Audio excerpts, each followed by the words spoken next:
In July of 1953, Marilyn returns to the forecourt of Grauman's Chinese Theater, where she and her mother used to come 20 years before. Now she has played the title role in the hit picture Gentlemen Prefer Blondes with Jane Russell. The little girl who once looked wistfully at Hollywood from the outside has now landed on the inside with both hands and feet. In 1954, at the age of 27, she marries one of America's greatest baseball heroes, Joe DiMaggio. Even in Japan, where baseball heroes are revered, the dazzling fame of Marilyn Monroe eclipses that of her celebrated husband.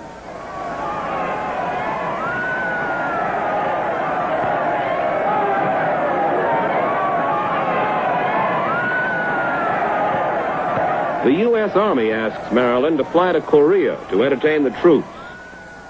Although she's still on her honeymoon, she will not deny this request. Joe stays behind in Tokyo, while Marilyn goes over to Korea and puts on 10 shows.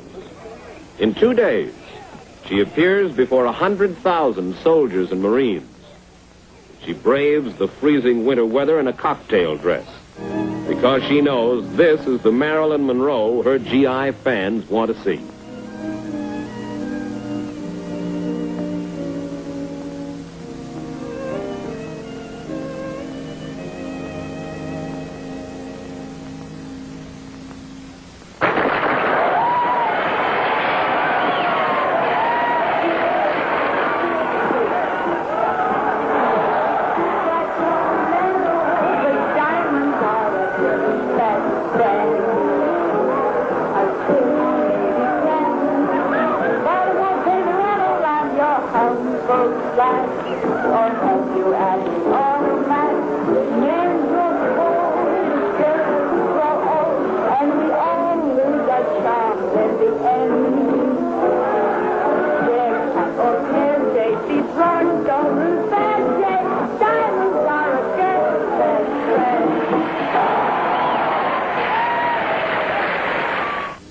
In court, she tearfully tells the judge that she had failed to find the warmth, affection, and understanding that she had sought.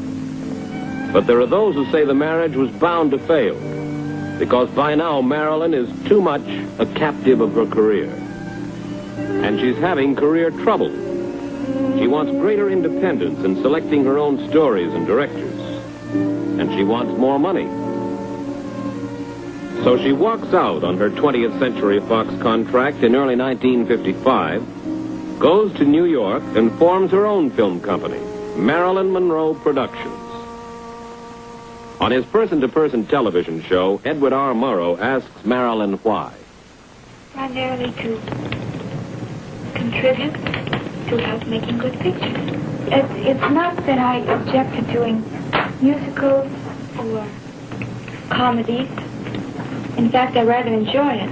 But I would like to do also dramatic parts, too. Well, one of the best parts I've ever had was in the Asphalt Jungle, John Huston's picture. And then 7 Years with, well, Billy Wilder's picture. Morrow asks Marilyn what was the smallest part she ever played. 2 I can think of. One in a picture called Ticket to Tomahawk. I had one word. Well, not exactly a word. It said, And then, Scudahoo, Scudahoo. Scudahoo, Scudahoo. In a picture called Scudahoo, Scudahoo, I had one word to say. I said, hello. But it went fast. In fact, they cut it out. Marilyn remains in self-imposed exile in New York, and she makes sporadic public appearances. Marilyn realizes that every public appearance keeps her in the limelight and will help force 20th Century Fox to give in to her demands.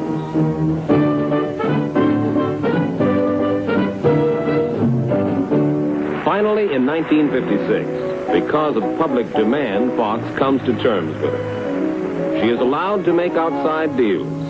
The first of them with Jack Warner of Warner Brothers. But first, Marilyn makes the film for Fox. Her role in Bus Stop as Cherry delights the critics and attracts the public in swarms. Returning to New York, Marilyn reveals her plans to marry playwright Arthur Miller. She had met Arthur Miller years before in Hollywood. One of America's most distinguished playwrights, he represents to her a world she has never known, but to which she has aspired ever since the day she thought she might become a serious actress. Miss Monroe, could you tell us what your plans are after your marriage? Do you intend to continue your career?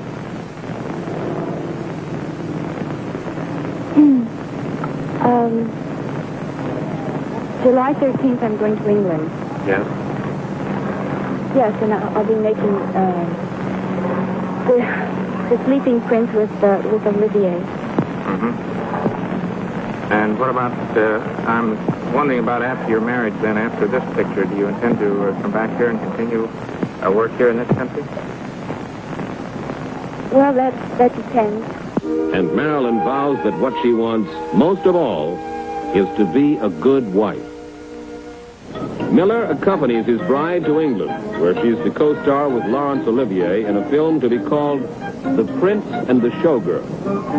Olivier welcomes the Millers with his wife, Vivien Leigh, who starred in Gone with the Wind when Marilyn was barely in her teens. Marilyn's arrival in London creates a furor. With Arthur Miller, as with Joe DiMaggio in Tokyo, it is Marilyn whom the photographers are anxious to cover. Miller, like DiMaggio, must learn patience as the husband of the world's most photogenic woman. In October of 1956, Marilyn is presented to Queen Elizabeth of England.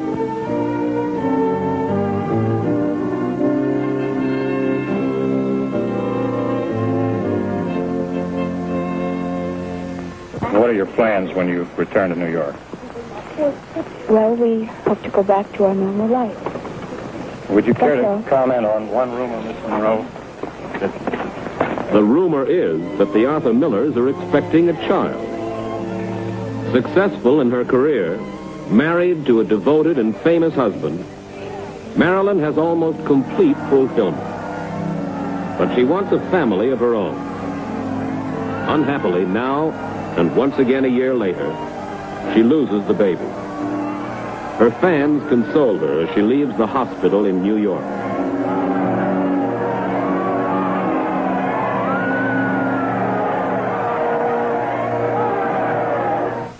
She goes back to work in Hollywood in 1958 to star in Some Like It Hot with Tony Curtis.